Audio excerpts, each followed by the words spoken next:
Oi, pessoal, tudo bem? Aqui é a Carol da Essência Coaching. Na aula de hoje a gente vai falar mais sobre como ressignificar crenças e padrões limitantes. Vamos lá?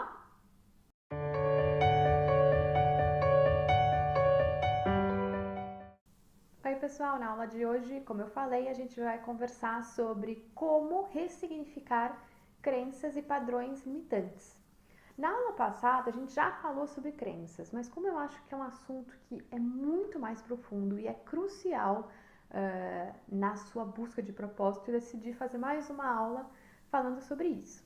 Mas aí você pode perguntar, Carol, mas se a minha pergunta, se eu quero só encontrar o meu propósito e minha missão, por que olhar para todas essas sombras, bloqueios e crenças negativas, limitantes, é necessário? Ué, bem, você já sabe todas as respostas. Vamos partir desse princípio, que todas as respostas ninguém vai te dar.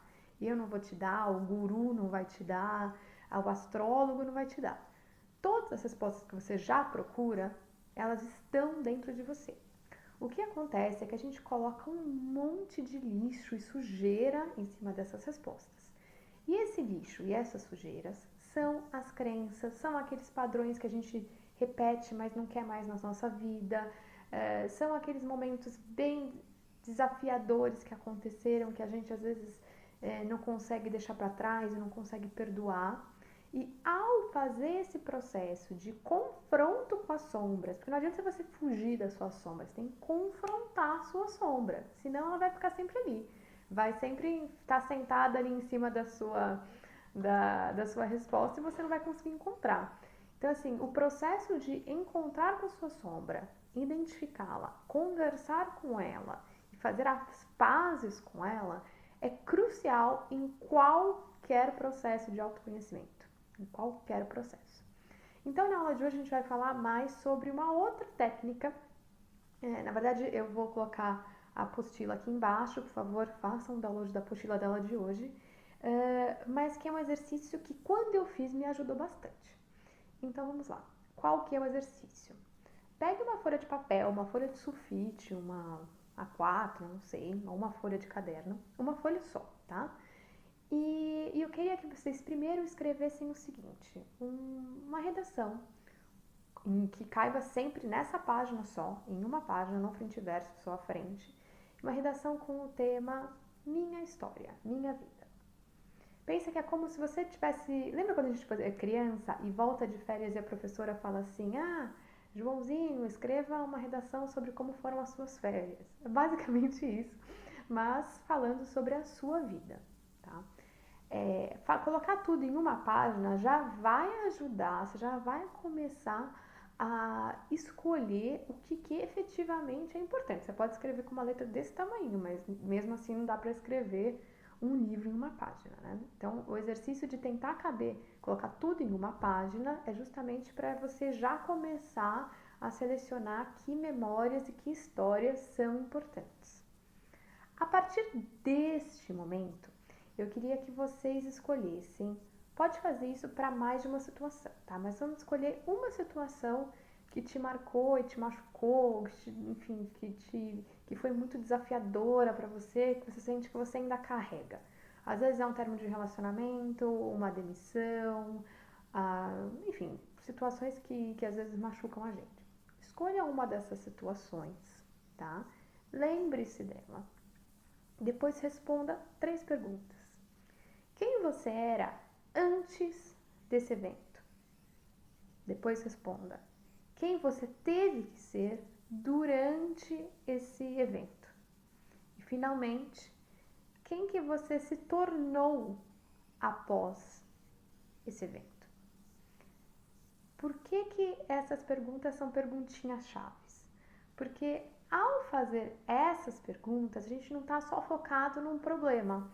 A gente não foca só assim, aquele evento, aquele acontecimento me machucou e foi horrível e eu não quero nunca mais passar por isso. Não. Tudo que acontece na nossa vida que é mais desafiador vem como uma lição. É complicado falar disso, mas na verdade é. A gente nunca tem nenhum fracasso, é sempre alguma lição que a gente precisa aprender e por uma razão a gente não consegue. Por exemplo, quem tem padrões, quando o padrão ele vai se repetindo, quando esse padrão negativo vai se repetindo, é apenas uma lição que você não conseguiu absorver. Então, meio que o universo, ou o que você quer que você acredite, começa a te mandar várias situações parecidas que vão fazer você olhar para aquela sombra, para você transmutar aquilo. Enfim, fui longe, mas vamos lá. Responda essas 3 perguntas, tá? E aí, qual que é a chave aqui? É meio parecido com o que eu falei na aula anterior. Quando o padrão acontece, um padrão negativo acontece, quando uma situação não tão legal acontece na nossa vida, a gente a gente foca assim, eu agi dessa forma e eu não quero mais esse tipo de comportamento. A gente foca nisso. Mas o comportamento deriva de um pensamento. E um pensamento deriva de um sentimento. E o sentimento deriva de como você interpretou essa história.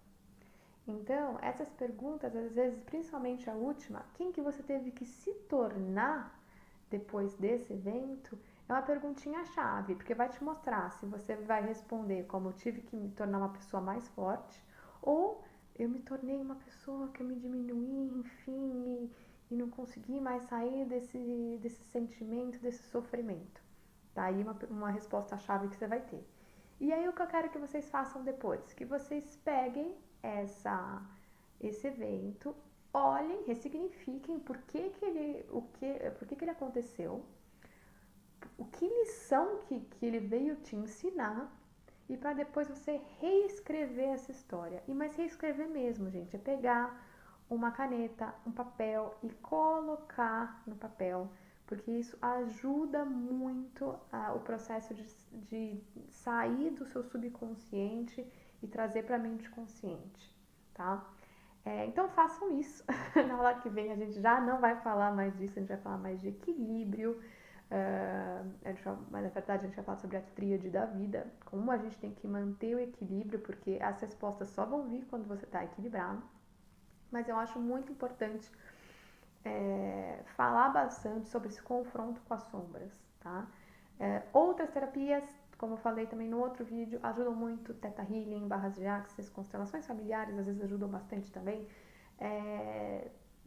Regressão, hipnose, tudo que vocês quiserem, tudo que o coração de vocês pedir para vocês irem buscar mais ou estudar mais, façam. Porque esse confronto com as sombras é como se fosse assim, você tá limpando a casa. Então é meio chato, mas a recompensa que você vai ter e o resultado que você vai ter na sua vida depois de fazer isso, assim, não tem explicação. A gente veio aqui pra Terra para aprender e evoluir. E ninguém aprende, ninguém evolui sem dificuldades, sem desafios na vida, né? Agora a questão é só como que você olha para essas situações. Uma analogia que eu acho que facilita para a gente entender e lidar com esse sentimento de frustração e fracasso e nada dá certo na minha vida, é usar o exemplo, vou fazer uma analogia com o bebê. O bebê quando ele está aprendendo a andar, ele não vai acordar um dia já sabendo andar perfeitamente. Ele vai engatinhar, aí às vezes ele vai até engatinhar para trás, antes de engatinhar para frente. Ele vai se apoiar nos móveis, e aí um dia ele vai dando uns passinhos, e mesmo nesses primeiros passinhos ele vai cair muitas vezes antes de aprender a andar direito. Agora vamos lá, você vai falar para um bebê assim, você é um burro, enfim, não vou falar palavras ruins aqui. Você não consegue andar, meu Deus, você é um fracasso, não dá. Você não conseguiu uma vez, não conseguiu duas, não conseguiu três, não deve mais tentar andar. Isso não vai acontecer, né? Só que é o que a gente fala pra gente mesma, é o que a gente fala pra nós mesmos. Eu tentei uma, duas vezes, não deu certo, 3 vezes, talvez isso aqui não é pra mim. E aí desiste e não consegue aprender, também não se dá o tempo para você absorver a lição. Porque esse confronto com as sombras não é tão simples de você olhar uma vez e falar assim, ah, ok, eu tenho isso, legal. Não, também tem um processo de limpeza, de aprendizado. Então, se você tá passou por alguma situação que tá difícil de se desligar dela ou aprender com ela, leve com calma, leve de forma mais leve. Porque é tudo um processo de aprendizado. Falo isso porque eu sinto que muita gente tem tipo um ditador interno que fica com um chicote assim nas costas toda vez que alguma coisa dá errado na sua concepção, né? Então eu gosto muito de usar essa analogia. Tá bom, gente? Então até a próxima aula. Desculpa aí o atraso de um dia para soltar o vídeo, mas agora voltei. Façam um download também da apostila e a gente se fala na próxima aula, tá bom? Beijo!